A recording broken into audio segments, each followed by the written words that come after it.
President Biden recently announced his 2025 budget proposal. While there are certainly many points to consider that will drastically change the average American's wallet, none are so potentially catastrophic for building wealth as the following three that we will cover today. If you are on a mission to build generational wealth, you won't want to miss this.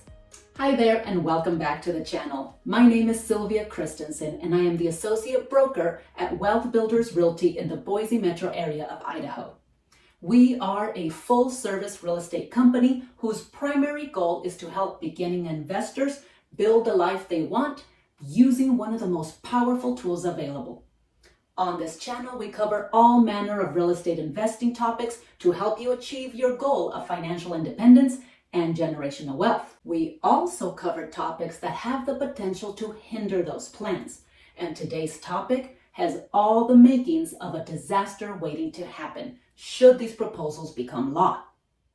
Let's get to the nitty-gritty of this whole video. The bottom line is that we all want to increase our wealth, not just investors, but everyone and anyone who subscribes to the American dream. How we come upon this money is different for all of us. Some work second jobs or side hustles, and many resort to investing. We soon come to the realization that wealth doesn't just come from making money, but also from keeping it. And that, my friends, is why the United States tax code and any proposed changes are always something to pay attention to when you are an investor. As I have been hinting, President Biden has outlined several changes in his 2025 proposed budget that have the potential to impact real estate investors in a major way. Up until now, the IRS and real estate investors have had an understanding on what their roles in our economy should be. As investors, we take huge risks in investing in real estate and offering it up to renters with no guarantee that we will make money nor land on a good tenant. In return, the government tax code offers incentives to investors by allowing deferred taxes through a 1031 exchange, a flat rate capital gains tax, and even the ability to maximize our hard work by allowing these assets to pass on tax-free to our children through a step-up basis. Well, no more. It sounds like the Biden administration is seeking to cut the trillion-dollar deficit by minimizing or straight out removing many of the incentives offered to real estate investors. Whether they pass or not remains to be seen. So let's take a look at the three investor tax changes that are proposed and how they will affect real estate investors and the real estate market in general. First up, President Biden's proposal to increase the capital gains tax rate for high-income earners.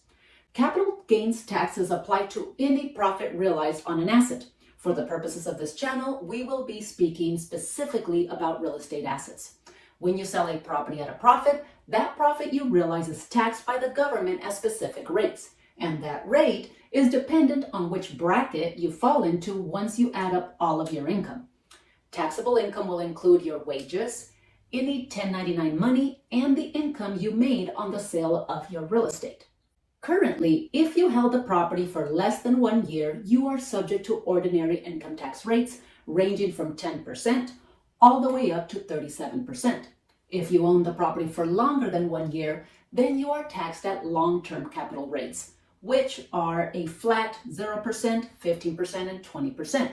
Now, there is also an additional 3.8% in net investment income tax that is applicable on income over $200,000. So, under this new tax proposal, both short-term and long-term rates will increase. And while the Biden administration says it will only affect high-income earners, I have my doubts. Let me explain. Let's look at short-term capital gains rates first. As you can see, the highest you can be taxed currently is 37%, and you have to have a combined wage income and capital gains income of at least $609,000 for single filers and $731,000 for married couples. Well, part of President Biden's proposal includes increasing this 37% to 39.6%, which, by the way, was the rate before President Trump passed the Tax Cut and Jobs Act of 2017. This is set to expire anyway at the end of 2025, making it more likely for this part of the proposal to be passed, in my opinion. The second part of this is the change in the tax bracket that this new rate applies to. This 39.6% does not begin at $609 like the 37%.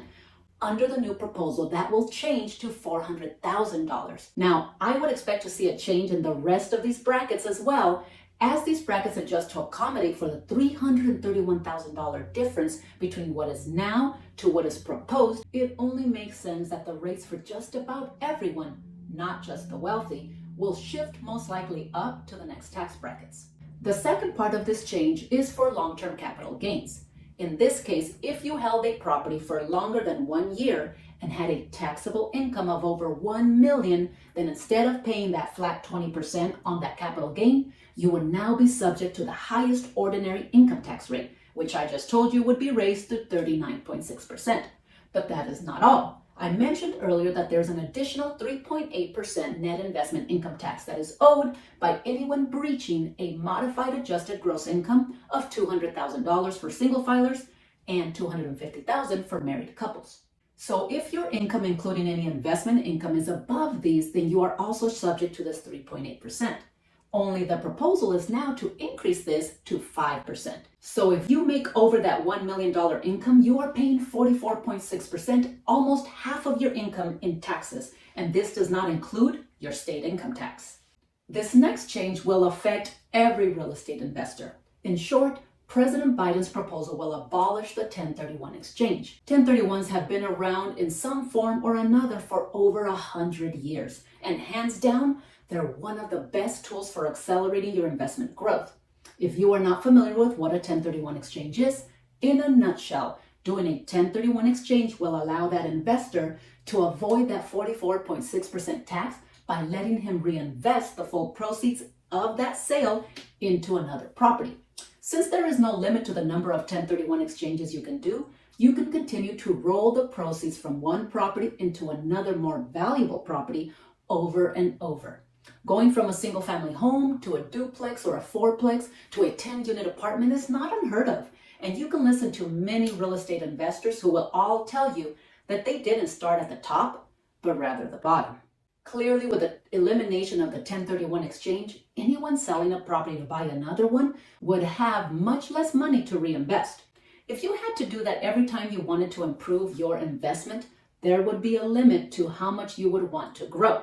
At some point, the amount of money you would pay in tax would stop you from continuing to invest. You would instead just keep what you had and pass it on to your children. Or would you? Well, that brings me to our third change. President Biden proposes to limit the step-up basis option to assets less than $5 million for singles and $10 million for married couples. So what is a step-up basis and why should that matter to you?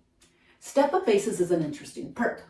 Assets that we accumulate throughout our life will increase in value. And as mentioned earlier, anytime you sell one of these assets for a profit, you must pay Uncle Sam. This not only applies to rental properties, but also to personal assets like your home, stocks, and even some retirement accounts. The tax code does give you some provisions on how to avoid some of these gains while you are living. A 1031 exchange for investment properties, as covered earlier, a home sales tax exclusion for your personal residence, and when you die, they give you the perk of a step-up basis to your heirs. When they inherit those assets from you, those assets automatically are brought up to current market value for the purpose of taxation. If your heirs decided to sell any of those assets, they would not be subject to any capital gains tax. In most states, this only happens upon the transfer to an heir once. In Idaho, you can do this twice. Idaho is a community property state with rights of survivorship, which means that when you die, your spouse automatically inherits all of your property. At that point, Idaho allows your spouse to get a step-up basis on those assets.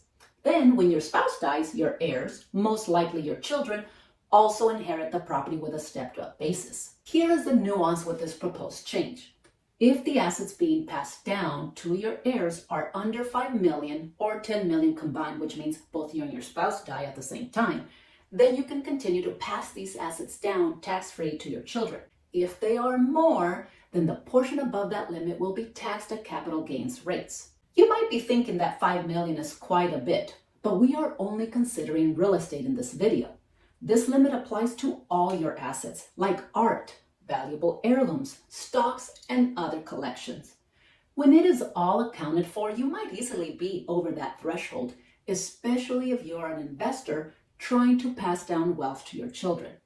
This $5 million might not go very far at the end of your life. Now, there are other tax changes being proposed, but for us small investors just getting started, these are the three that have the potential to limit our growth opportunities. I'm interested to hear what you think the effects of these changes will be. Do you think any of them will pass? If you are an investor, do you see some advantages to any of these? Will this affect the way you invest in the future? Drop a comment below, like and share this video, and I'll catch you on the next one.